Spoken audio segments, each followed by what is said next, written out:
For us, energizing modern economies was a theme that we chose with quite specific things in mind. In the literal sense, it has a lot to do with the region and specifically with this country, with Ukraine. The country, as you know, is highly dependent on imported energy sources, and that will be one of the major themes that will be discussed at the annual meeting. One of the major concerns of the EBRD is efficient use of energy, making enterprises more energy efficient, making public institutions more energy efficient, making industry and private enterprise more energy efficient. That will be being discussed at the annual meeting. We have a whole number of panel discussions about things that are important to Ukraine and to other countries in the area. We will have a panel discussion about corporate social responsibility. We will have a panel discussion about the emerging new middle class, which certainly will deal with issues about people's views of their own lives today, 15 years of transition, what kind of an impact that has had on their personal incomes, on their personal satisfaction, on their hopes for the future.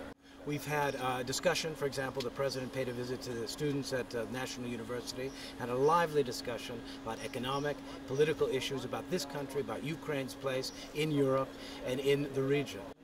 We paid a visit to an orphanage outside of Kiev, about 160 miles in the countryside, where the bank, together with its environmental partner ING, made a contribution to renovating completely the heating system of this institution, where they use some astronomical amount of coal very inefficiently.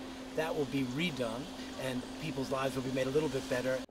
We also had another event. The bank commissioned a book which was compiled by a Ukrainian author, Andrei Kurkov, and the book really was an exploration and a compilation of impressions of 15 different authors from 15 different countries across the region of the changes that have happened in each of those different societies over the past 15 years. How has transition impacted people in these countries beyond the economic dimension? What has it meant for their personal lives? And that, for me, is a lot about what this bank is doing. Through its economic investments, it's changing things. We wanted to know, and this book helps to explain in a way, what economic change has meant and what kind of an impact it's had on people's personal lives.